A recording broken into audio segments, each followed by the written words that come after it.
백지장도 맞들면 낫다라고 하잖아요. 어려운 정치 현안일수록 더 모두가 힘을 합쳐서 맞대야 되는데 세 변의 합. 변호사 한 분이 그만두셔서 이제 두 변의 합으로 바뀐 것 같습니다. 이 변은요, 빗변, 기울어진 변이 아니라 말하고 두루 살피다라는 뜻의 변입니다. 두 변호사님 나오셨습니다. 송영훈 변호사 나오셨습니다. 어서 오십시오. 네, 안녕하세요. 송영훈입니다. 네, 조윤삼 변호사 나오셨습니다. 어서 오십시오. 네, 안녕하세요. 조윤삼입니다. 예, 두 분 또 법률가시니까 두 분과 함께 좀 자세히 현 상황을 봐야 되는데 어렵습니다. 자, 위헌적이다, 국헌을 문란했다, 불법이다라는 평가도 있고 그렇지 않다라는 주장도 있는데 이 주장 사이에서는 그렇다 한들 통치행위에서 처벌할 수 있냐 없냐를 가지고도 앞으로 계속 이야기가 전개될 것으로 보입니다. 이게 좀 어려워요. 두 분이 법률가시니까 지금 청취자분들 아니 법을 어겼다는데 또 처벌 안 받는다? 그건 또 무슨 말이야? 이러시는 분들도 있을 것 같고요. 아니 이건 정확히 보면 통치행위라고 해서 그냥 포함할 수 있어 이렇게 어렵습니다. 그래서 좀 각각 설명을 해주셔야 될 것 같아요. 네, 먼저 얘기해 주시죠. 예, 일단 그 통치행위 이론은 대단히 낡은 이론입니다. 권위주의 시대 때나 통했던 것이고 네. 민주화 이후로는 우리나라 법원이나 헌법재판소에서 거의 채택하지 않고 있는 견해죠. 97년 대법 판결 이후로는 안 나왔나요? 거의 그렇다고 봐야 됩니다. 그 일단은요, 97년까지 가기 전에 그 1979년에도 한번 대법원 판례가 있었어요. 네. 잘 알려지지 않았는데 네. 그 당시에는 말씀하신 것처럼 약간 통치행위 이론 같은 것의 연장선상에서 그 계엄의 그 적법 여부는 법원의 판단 대상이 아니라고 했습니다. 네. 1979년에. 그런데 그때도 어떤 문구가 있었냐면요. 당연 무효인 경우를 제외하고는 네. 이라는 말이 있어요. 그러니까 애초에 그 계엄 선포가 법률적으로 아무런 사유가 없는 경우 그렇게 네. 해서 하자가 중대하고 명백하면 그건 법률 용어로 당연 무효라고 합니다. 예. 그 당연 무효인 경우는 이미 1979년에도 대법원이 판단 사항이 될 수 있다는 여지를 남겨놨었습니다. 예. 그래서 1997년 대법원 판례에서 그 비상계엄의 선포나 확대는 고도의 정치적 군사적 행위라고는 했지만 예. 두 가지가 있어요. 법원이 판단할 수 있는 경우가. 첫째로 누구에게도 일견하여 그러니까 한 번 딱 봐서 네. 헌법이나 법률에 위반되는 것으로서 명확하게 인정될 수 있는 경우. 예. 이건 법원이 판단할 수 있다는 거예요. 그다음에 두 번째로 비상계엄의 선포나 확대가 국헌 문란의 목적을 달성하기 위하여 행해진 경우. 예. 이 두 가지예요. 저는 이번 12월 3일 계엄 그 선포는 이 두 가지 경우에 모두 해당할 수 있다고 봅니다. 조 변호사님 어떻게 보십니까? 네, 저도 뭐 같은 의견이라고 할 수가 있겠는데요. 예. 윤석열 대통령 입장에서야 지금 뭐 통치행위라는 주장을 내세운 게 네. 굉장히 저는 고육지책이라는 생각이 들고요. 고육지책이다. 예, 이번 통치행위 주장 물론 통치행위라는 이론 자체가 있는 건 맞지만 예. 그 과거 판례도 살펴보게 되면 통치행위 자체도 법의 테두리 안에서 해야 된다고 되어 있거든요. 예. 그렇다고 본다면 과연 이번에 윤석열 대통령이 행한 행위 자체가 예. 죄송합니다. 지금 헌법과 계엄법의 그런 구성 요건에 해당되는 것인가를 한번 살펴볼 수밖에 없을 것이고요. 예. 그 구성 요건에 해당되지 않는 것이 명백하다면 이것이 과연 중대한 위법 사유인가 탄핵에 이를 정도의 사유인가를 살펴보게 될 텐데 저는 뭐 두 가지 다 살펴본다고 하더라도 예. 헌재가 다른 결정을 한다는 생각은 들지 않을 것 같아요. 예, 뭐 포고령이라든지 이미 또 언론을 통해 많이 알려진 부분이 있기 때문인데 그렇다면은 뭐 두 변의 의견이 일치하기 때문에 정말 두 변의 합이네요. 일치하기 때문에 좀 다른 얘기 여쭤보겠습니다. 그러면 인정되는 통치행위는 뭔가요? 뭐 외교 이런 것들을 얘기를 하더라고요. 네, 일반적으로 대통령에게 주어지는 행위라고 할 수가 있죠. 뭐 말씀하신 외교 행위라든가 뭐 국내와 관련된 각종 행위라고 할 수가 있는데 네. 정치 행위라고 할 수가 있겠지만 그렇다고 하더라도 이것이 계엄 자체가 굉장히 비상한 대권 아니겠습니까? 예. 비상한 시국에 이루어질 수밖에 없는 거고 그것도 전시와 전시에 준하는 상황에서만 굉장히 제한적이다. 그렇죠. 국민의 기본권을 제한하는 조치이기 때문에 예. 그렇게 엄격하게 판단을 해야 되는데 이것이 만약에 통치행위라는 식으로 넘어가게 되면 제가 매번 말씀을 드리지만 차후에도 어떠한 대통령이든지 간에 통치행위의 일환으로서 계엄을 반복적으로 선포할 수가 있다. 네. 본인이 정치적으로 위기에 처해 있거나 지금 윤석열 대통령도 뭐 민주당에 대해서 뭐 반국가 세력이라고 지칭하지 않겠습니까? 예. 야당의 탄압을 목적으로 계엄을 반복할 수가 있다. 그렇기 때문에 헌정질서 수호를 목적으로 하고 있는 헌법재판소가 이번 통치행위 주장에 대해서는 아마 엄격한 잣대를 들이대고 이것이 뭐 그 탄핵 사유가 되지 않는다라고 볼 가능성은 굉장히 낮지 않을까 생각이 듭니다. 예. 그러니까 우리 그 청취자들께서 알기 쉽게 제가 좀 풀어드리면 이런 거예요. 가령 예를 들어서 강원도 고성군에서 북한군과 총격이 있다고 해볼게요. 그런데 이게 이제 어느 정도의 그 전면전까지는 확대가 안 되고 예. 계속 그 지역에서 어떤 재래식 무기만 사용하는 교전이 있다. 이른바 국전. 그러니까 예. 그런 경우에 그 대통령이 뭐 강원도 고성군 일대에만 계엄을 선포하는 게 아니고 강원도 전체에 뭐 계엄을 선포한다. 네. 이랬을 때는 법원의 사법심사 대상이 아닐 가능성이 높아요. 예. 그러니까 국가긴급권이라고 하는 것이 그 고유한 영역이나 사유를 갖춰서 했을 때는 네. 그게 어느 정도 조금 범위를 넘어섰나 아닌가 애매할 때는 법원은 그런 건 판단 안 할 가능성이 있습니다. 예. 그런데 이번 같은 경우는 전시사변, 기타 국가 비상사태 어느 것에도 해당하지 않는다는 게 사실 명백해 보이잖아요. 예. 그러니까 이건 법원의 판단 대상이 된다는 거죠. 예. 자, 비상계엄 12.3 비상계엄에 대한 여러 평가들 뭐 각종 법 관련 단체들도 입장을 내놨기 때문에 지금 좀 의견은 다수가 문제가 있지 않나 이런 얘기 있지만 어쨌든 헌법재판소의 심판을 받아야 됩니다. 탄핵 사유로 이게 지금 제기됐기 때문인데 이것도 어렵습니다. 지금 이제 세 분의 헌법재판관이 공석인데 국회에서 빨리 결정을 하고 인사청문회를 열어서 채우겠다 이렇게 돼 있습니다. 들어가면 9분이 독립적으로 개별적으로 사안들을 보는 건가요? 이것도 사실은 박근혜 대통령 때 경험을 했습니다만 일반 국민들이 그렇게 헌법재판을 눈여겨 마음속에 넣고 계시진 않으니까요. 어떤 방식으로 이루어지고 어떤 판결이 개개인에게 이루어지는지 좀 알려주십시오. 이건 조 변호사님부터. 네. 네, 헌법재판소에서의 그런 심리 과정이라고 한다면 그런 헌법재판관들이 물론 주심이 있긴 하지만 헌법재판관들이 모두 다 의견을 개진하고 네. 관련돼선 논의를 충분히 한 다음에 결론을 내리는다고 보셔야 될 것 같거든요. 과거에 박근혜 전 대통령 탄핵 사건의 경우에도 결과적으로 8명의 그런 헌법재판관이 동일한 네. 의견으로 수렴을 그렇지. 하게 되었습니다. 아마 이번에도 동일한 방식으로 진행이 될 것으로 보여지고요. 헌법재판관 숫자가 지금 6명이긴 하지만 아마 이달 말까지 네. 3명이 충원될 가능성이 굉장히 높고 예. 지금 여야가 이미 헌법재판관 충원에 대해서 합의를 한 상황이고 아마 지금 뭐 여당 입장에서는 이것을 좀 지연시키겠다는 생각이 있을 수는 있고 뭐 권성동 신임 원내대표가 그런 발언을 한 것으로 보도가 되고 있긴 한데 저는 결과적으로 그럴 수 없다고 보여지는 게 이달 말까지 헌법재판관에 대한 뭐 인사청문회 절차가 네. 진행되지 않으면 직권으로 국회의장이 상정해서 진행할 수가 있습니다. 네. 투표를 통해서 결정할 수 있기 때문에 9명의 헌법재판관이 모두 갖춰진 다음 예.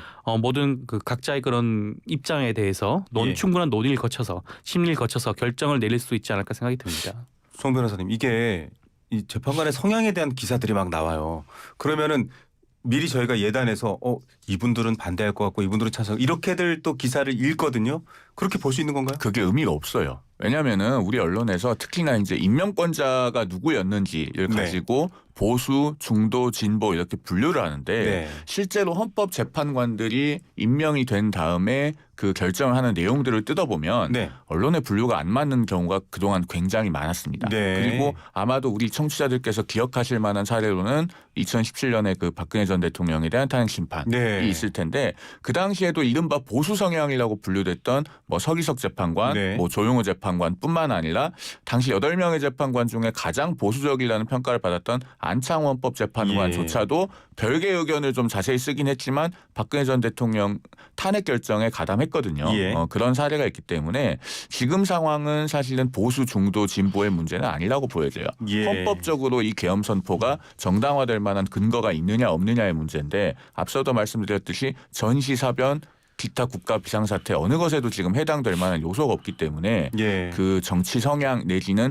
임명권자가 누구였는지에 대해서 크게 영향을 받을 문제는 아니라고 보여집니다. 저희가 어제 심평 변호사 뭐 윤 대통령의 멘토 이렇게 알려주신 분이고 헌법학회장도 하셨더라고요 이분이. 근데 각하될 결정도 있다. 탄핵 소추의 절차가 미비했거나 뭐 이런 얘기도 하셨어요. 근데 말도 어렵고 그러니까 아예 사건을 각하는 다루지 않겠다 이런 뜻인지 모르겠는데 이런 주장도 있고 헌재 판결이 그러니까 인용되지 않을 결과도 있다. 이런 얘기도 주장도 일부지만 있습니다. 어떻게 보세요? 심평 교수님께서 어떤 근거로 각하 말씀을 하셨는지 좀 살펴봐야 될 것 같긴 한데요. 저는 탄핵 소추 절차에서 어떤 하자가 있는지는 좀 살펴본 네. 적은 없고요. 그다음에 물론 기각될 가능성을 얘기하시는 분이 일부 있긴 하지만 이것은 너무나 명백한 사안입니다. 네. 지금 변호사님도 계속 말씀을 하고 계시지만 이것은 계엄을 선포하고 할 그 필요성이 있는지에 대해서 한번 살펴보게 되면 네. 그 무엇도 동의할 수 있는 부분이 전혀 없어요. 지금 뭐 전시라든가 전시에 준한 사태가 전혀 없었죠. 평시에 계엄을 선포한 겁니다. 네. 그리고 국회라든가 선관위 같은 헌법기관에 계엄군을 진입을 시켰어요. 네. 그것 자체가 국헌문란이라고 명확하게 볼 수 있기 때문에 글쎄요. 뭐 판단 시점과 기간에 있어서는 일부분 뭐 의견 차이가 있을 수 있지만 저는 결론에 있어서는 아마 대부분의 법조인이 동의하지 않을까 생각이 듭니다. 예. 윤석열 대통령이 담화를 내면서도 2시간짜리 내란이 어딨냐. 뭐 실제로 경고성이다.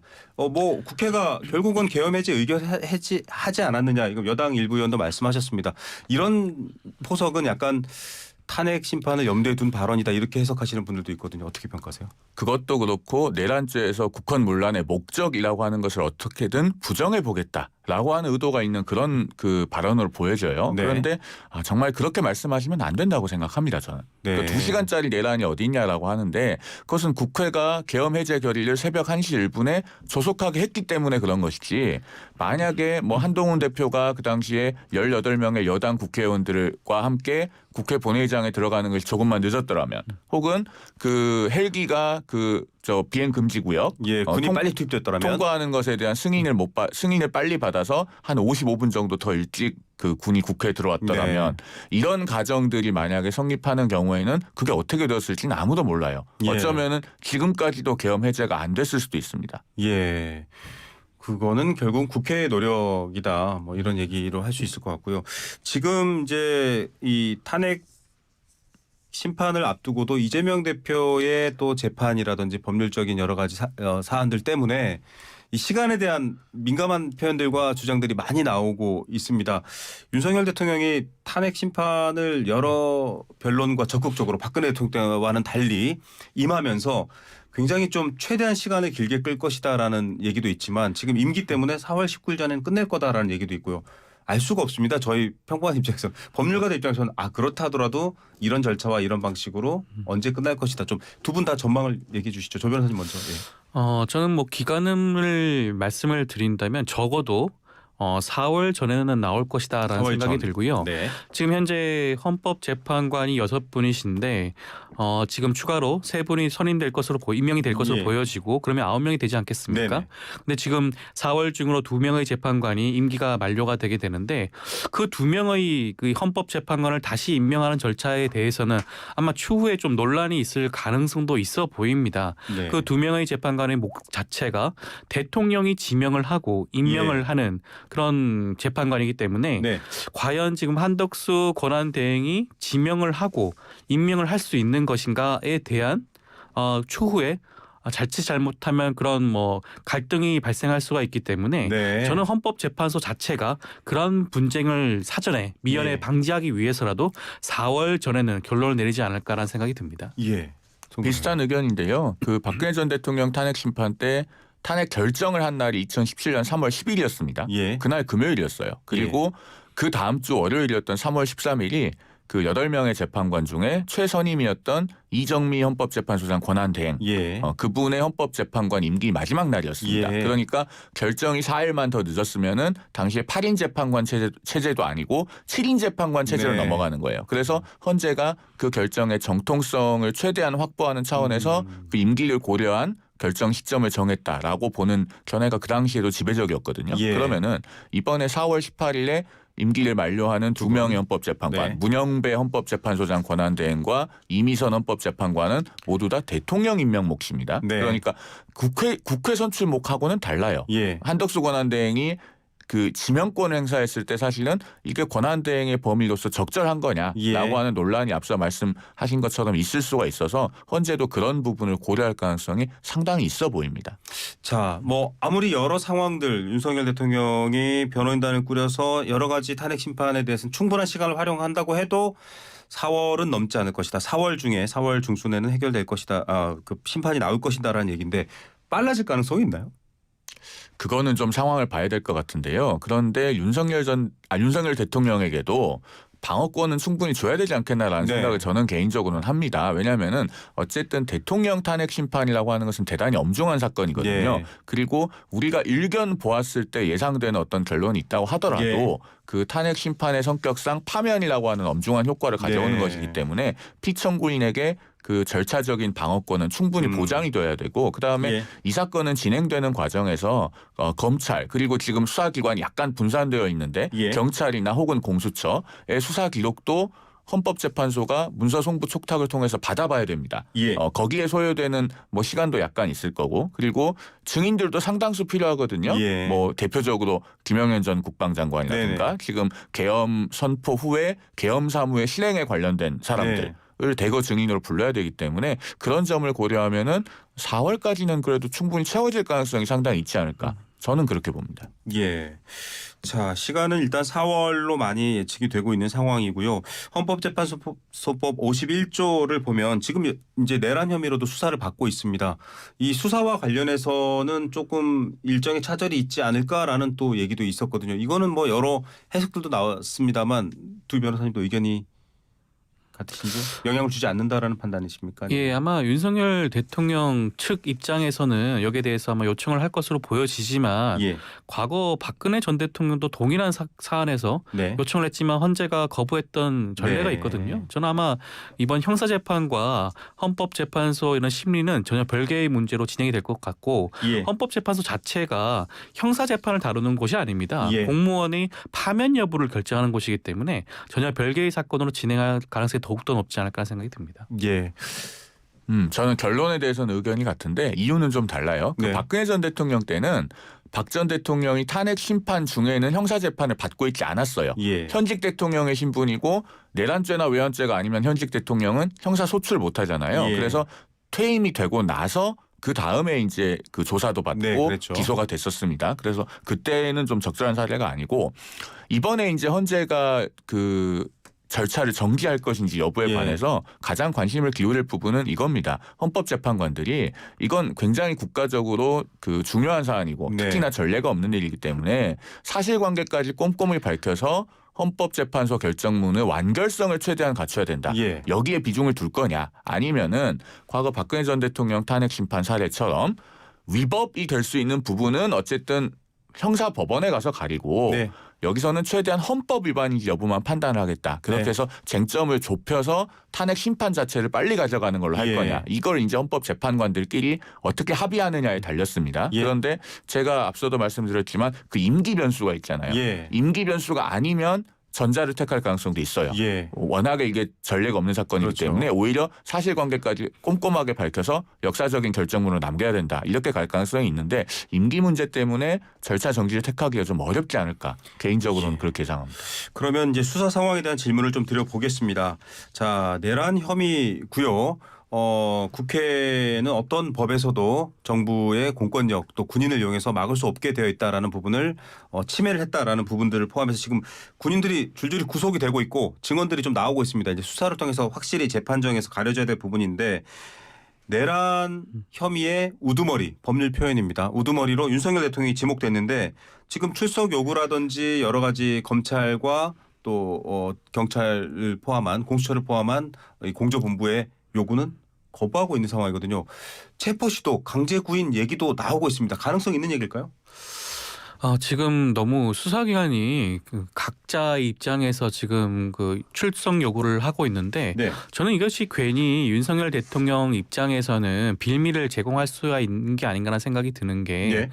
윤석열 대통령 입장에서는 아니 이쪽에서도 소환을 요구하고 저쪽에 소환을 요구하니까 네. 어디에 출석을 해야 할지 모르겠다라는 그런 입장도 가능하거든요. 예. 저는 그래서 사전에 지금 하루빨리 수사기관들 입장을 좀 조율을 해서 네. 어떠한 곳이 주도적으로 이번 사건 수사를 진행할지를 좀 정해야 될 필요성은 있다라는 말씀 우선 드리고요. 그럼에도 불구하고 윤석열 대통령은 이번 소환 조사에 응해야 될 필요성이 당연하게 있는 것이 예. 과거에도 박근혜 전 대통령 탄핵 사유 중에 하나가 헌법 질서를 수호할 의지가 없다라는 것이 적시가 되었습니다. 네. 그것이 그 당시에도 소환에 응하지 않고 영장 압수수색에 응하지 않는 여러 가지 사유들이 적시가 되었었거든요. 네. 저는 윤석열 대통령이 계속해서 뭐 소환에 불응하는 모습 보이는 것 자체가 탄핵에 더욱더 본인에게 불리한 정황으로 작용될 수가 있고 더하여 인신 구속의 필요성도 더욱더 높이는 게 아닌가라는 생각도 듭니다. 네. 어떻게 보십니까? 제가 봐도요. 일단 윤 대통령이 처음부터 자진 출석은 안 할 것 같아요. 예. 왜냐하면 자진해서 출석할 의사가 있으면 지금 출석 요구서 수령을 하라고 하겠죠. 예. 경호팀에다가 내가 받겠다. 네. 수령만 해달라고 하는 것은 어떤 대통령의 직무상 지시는 아니라고 보여지거든요. 예. 권한 정지됐어도 그 정도는 할 수 있다고 보여집니다. 네. 그런데 언론에 지금 워낙에 많이 보도되고 있으니까 본인 출석 요구 받고 있다는 사실 알 것 아닙니까? 예. 그리고 본인이 언제 출석하겠다고 입장을 밝히는 것도 가능하고요. 하지 않고 있는 점으로 봤을 때는 자진 출석하지 않을 것 같은데 조 변호사님께서 조금 전에 말씀하신 것처럼 아마 그 이유는 이런 점을 들 것 같습니다. 그러니까 예. 여러 수사기관들이 경쟁적으로 나한테 오라고 하는데 네. 어디가 관할이 있는지를 피의자가 판단할 길은 없다. 예. 내가 선택해서 나가면 뭐라고 하겠느냐. 그렇죠. 아마 이런 입장을 변호인이 밝힐 가능성이 좀 높다고 봐요. 그러면은 수사기관으로서는 체포영장 청구가 불가피합니다. 예. 왜 그러냐면 김용현 전 국방장관이 지금 구속이 돼 있잖아요. 예. 그러면은 구속 후에 기소를 20일 내에 해야 돼요. 네. 안 그러면 풀어줘야 됩니다. 예. 그러면 공소장을 써야 되는데 김용현 전 국방장관에 대한 공소장의 공소사실과 예. 윤석열 대통령에 대한 나중에 기소를 할 때 공소장의 공소사실은 상당 부분 일치해야 돼요. 예. 이게 차이가 너무 많이 나면은 그것도 곤란합니다. 예. 그러면은 검찰로서는 김용현 전 장관을 기소하기 전에 윤 대통령을 조사해야 될 필요성이 매우 높은 거예요. 예. 근데 만약에 계속 출석하지 않고 시간이 간다면은 아마도 체포영장을 청구를 할 가능성이 높을 것이다. 예. 그런 법원에서 영장이 나왔을 때는 그 영장을 들고 가서 이제 아마 강제로 구인해오기보다는 체포영장이 발부된 것이 알려지면 대통령과 조율을 해서 대통령이 스스로 나와서 그 기관에서 조사를 받는 그런 형식으로 아마 체포영장의 집행 비슷하게 이루어지지 않을까 예. 그렇게 예상해 봅니다. 경호처 등이 있기 때문에 충돌에 대한 우려도 있는데 뭐 어제도 보도가 됐습니다만 문상호 정보사령관 경찰이 긴급 체포했는데 검찰이 풀어주라. 현직 군인을 체포하는 건 여러 가지 요건상 절차상 맞지 않다 이렇게 됐습니다. 이게 계속 지금 이렇게 이원 체제처럼 검찰 특수본과 공조본부가 이렇게 나눠져 있다라고 하면 문제가 계속 커질까요? 조 변호사님부터 한번 지적해 주시죠. 처음부터 여러분들이 지적을 했던 사안이긴 한데요. 과연 검찰이 이번 내란 사건에 대해서 관할이 있는 것인가라는 지적은 계속해서 나오고 있죠. 네. 지금 검찰이 추후에 그 형사 재판 단계에서 확보한 증거에 대해서 윤석열 대통령 입장에서는 아마 분명히 주장을 할 겁니다. 예. 뭐 위법하게 수집한 증거가 아니냐라는 주장을 분명히 할 것으로 보여지는데 그러한 위험을 나눌 필요가 지금 있을까? 그런 예. 위험 부담을. 그렇기 때문에 저는 검찰이 이번 사건에 대해서 단독적으로 수사를 하기보다는 경찰과 함께 예. 공조하여 수사를 하는 것이 맞아 보이고요. 예. 그리고 수사의 주체 자체는 저는 매번 말씀을 드리지만 공수처가 중심이 되어야 된다. 공수처가 네. 중심이 되고 거기에 경찰과 검찰이 힘을 합치는 그런 모습을 보여주는 것이 아마 추후에 있을 수 있는 위법 소지 논란을 줄일 수가 있고요. 그리고 어차피 특검이 아마 시작이 되지 않겠습니까? 그러면 특검한테 이 모든 수사 자료를 넘겨주는 네. 방식으로 방식으로 진행하는 것이 맞지 않을까라는 생각이 듭니다. 공수처 특검 이렇게 가야 제가 되는 세 가지를 좀 말씀드릴게요. 네. 일단 첫째로 왜 이렇게 여러 수사기관들이 경쟁적으로 수사에 나선 상황이 벌어졌는가. 네. 문재인 정부 때 검경 수사권 조정을 굉장히 기형적으로 해놨기 때문에 이렇게 된 겁니다. 지금 경찰도 수사권을 주장할 수 있고 김용현 전 장관에 대한 구속영장을 발부를 하면서 법원이 밝힌 사유가 조지호 경찰청장에 대한 내란 혐의를 수사하면서 네. 그 수사 과정에서 인지된 관련 사건으로서 수사할 수 있다는 거잖아요. 예. 검찰도 수사할 수 있어요. 그다음에 공수처도 수사할 수 있다고 주장하는데 공수처는 수사만 하고 또 기소는 못합니다. 예. 기소할 때는 검찰로 사건을 보내야 네. 돼요. 지금 이렇게 기형적인 형사사법 시스템을 만들어 놓은 것이 문재인 정부다라고 하는 부분은 좀 짚고 넘어가야 예. 되겠고요. 그다음에 수사 역량은 현실적으로 검찰이 있습니다. 왜냐하면 이번 사건보다 훨씬 더 어려운 12.12 5.17도 수사에서 내란으로 기소해가지고 다 유죄 받아본 게 검찰이잖아요. 네. 다른 기관들은 그렇게 안 해봤어요. 그래서 검찰이 내란죄에 대해서는 수사 노하우와 경험이 있습니다. 특검으로 또 어쨌든 또 규결될 가능성이 높기 때문에 일단 특검의 상황까지 봐야 될 것 같고요. 끝으로 이재명 대표의 판결에 대한 관심도 높습니다. 왜냐하면 이게 지금 탄핵 인용이 된다라고 가정한다면 조기 대선 국면이기 때문이거든요. 재판도 지연하고 좀 대선을 염두에 두고 시간을 많이 쓰고 있는 것 아니냐라는 비판 국민의힘 내부에서도 있는데. 그렇죠. 짧게 부탁드립니다. 빨리 해야죠. 지금 대북 송금 사건도 갑자기 1심에서 재판부 기피 신청을 했더라고요. 네. 그 기피 신청한 당일에 우리 언론이 대부분 몰랐습니다. 왜냐하면은 다 지금 대통령 탄핵 소추가 될 거냐 말 거냐에 관심이 가 있었거든요. 네. 그 틈을 타서 기피 신청한 것이 아니냐라고 표현할 수 있을 정도로 사실 대단히 자연스럽지 않은 기피 신청이에요. 네. 선거법 사건도 소송 기록 접수 통지서를 반내 만에 이런 논란이 생기지 않도록 네. 빨리 변호인 선임해서 수령하고 절차를 개시하는 것이 맞다. 그런 점을 좀 강조해서 말씀을 드립니다. 예, 그런 의혹이 있다라고도 지적받고 있는 상황입니다. 이재명 대표의 그 선거법 항소심 사건 자체가 12월 6일자로 사건이 접수가 되었습니다. 네. 아직 길게 시간이 늘어진 건 아니고요. 소송 기록 접수 통지도 곧 수령을 하실 겁니다. 그리고 변호인 선임 자체는 1심에서 결과적으로는 유죄가 나왔기 때문에 충분히 항소심 단계에서 변호인을 변경할 수가 있거든요. 네. 충분한 검토와 결정을 내려야 되기 때문에 예. 아직까지 시간이 너무나 이른 시점이기 때문에 지금 자체로 지연하고 있다라고 말씀드리기 좀 곤란하지 않나 생각이 듭니다. 예, 알겠습니다. 이 얘기는 또 이어질 거고요. 오늘 청취자 여러분의 마음의 합과는 잘 맞았는지 모르겠습니다. 두 변의 합, 조현산 변호사, 송영훈 변호사 두 분과 함께했습니다. 감사합니다. 감사합니다. 고맙습니다.